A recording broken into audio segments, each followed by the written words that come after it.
Hello guys, आज मैंने शेरशाह के प्रशासनिक सुधारों का वर्णन के बारे में बताने जा रहा हूँ। शेरशाह का जन्म 1486 ईस्वी में हुआ था। उनका बचपन का नाम फरीद खां था। उनका नाम शेरशाह इसलिए रखा गया क्योंकि वे बचपन में ही शेर का शिकार कर दिए थे, इसलिए उनका नाम फरीद खां से शेरशाह सूरी रखा गया। शेरशाह के प्रशासनिक सुधार। शेरशाह के प्रशासनिक सुधार इतिहास में बहुत प्रसिद्ध है। शेरशाह के प्रशासनिक सुधार का सबसे अधिक महत्व राजा संबंध सुधारों को दिया जाता है। उसने जत प्रणाली को लागू किया। उसने लगान निर्धारण करने के लिए भूमि का मापी करवाया गया और उसका पट्टा तैयार किया और किसानों के बीच में बांट दिया गया और कहा कि इस भूमि को कृषि योग्य भूमि में इसमें तुम लोग जोतवाद कर और जो अनाज होगा उसका 1/3 लगान के रूप में मुझे अनाज या पैसा देना तथा इसमें भी 3 तरह के कृषि योग्य भूमि को बताया गया। पहला उच्च श्रेणी योग्य, दूसरा है मध्यम श्रेणी योग्य, तीसरा है निम्न श्रेणी योग्य। पहला उच्च श्रेणी योग्य कृषि भूमि जमीन वो होता था जो सबसे ज़्यादा उपजाऊ वाला है।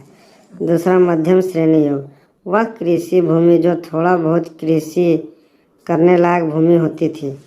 तीसरा निम्न श्रेणी योग्य, वह कृषि भूमि जो ना के बराबर कृषि होती थी, यानी कि कभी कभार खेती की जाती थी। इस तरह के 3 श्रेणी खेती में किसानों को काफ़ी नुकसान सहना पड़ता था। ठीक तरह से वह लगान नहीं दे पाते थे और कृषि योग्य भूमि का जो लगान होता था वह बहुत कड़ी सख्त से वसूला जाता था, जिससे किसानों को बहुत कठिनाई से देना पड़ता था। लगान तभी माफ़ होता था जब प्रकृति का प्रकोप होता था, यानी कभी वर्षा नहीं हुआ या कभी वर्षा नहीं होना चाहिए तो वर्षा होता था, जिससे किसानों का फसल बहुत बर्बाद हो जाता था।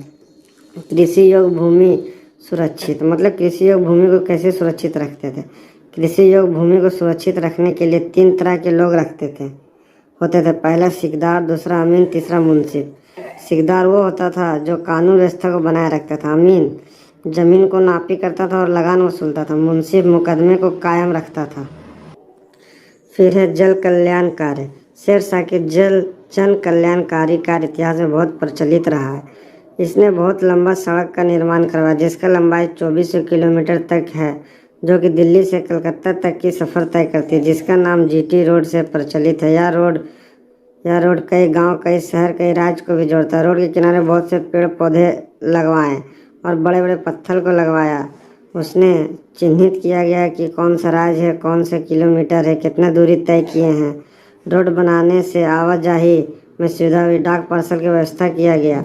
व्यापारी लोग को आने जाने में सुविधाजनक हुआ। शेरशाह के जल कल्याणकारी विशेषता यह बताती है कि वह मुस्लिम शासक होते हुए भी हिंदू मुस्लिम में कोई भेदभाव नहीं किया। सबसे हित को देखते हुए सभी को सुख सुविधा दिया। शेरशाह मुस्लिम शासक होते हुए अपने सिक्के पर फारसी के साथ साथ नागरिक लिपि का प्रयोग किया। सिक्के। शेरशाह के सिक्के अपने शासनकाल में पुराने सिक्के को बंद कर नया सिक्का चलवाया, जिसे दाम कहते हैं। यह सिक्के सोना, चांदी व तांबे के बने होते थे। सोने के सिक्के को अशरफी कहते थे, चांदी के सिक्के को रुपया कहते थे और तांबे के सिक्के को दाम कहते थे। इस प्रकार की उस श्रेणी की मुद्रा को शेरशाह ने व्यवस्था की। शेरशाह का मकबरा बिहार के सासाराम में स्थित है। इन सब बिंदुओं से पता चलता है कि शेरशाह की प्रशासनिक सुधार कितनी अच्छी थी।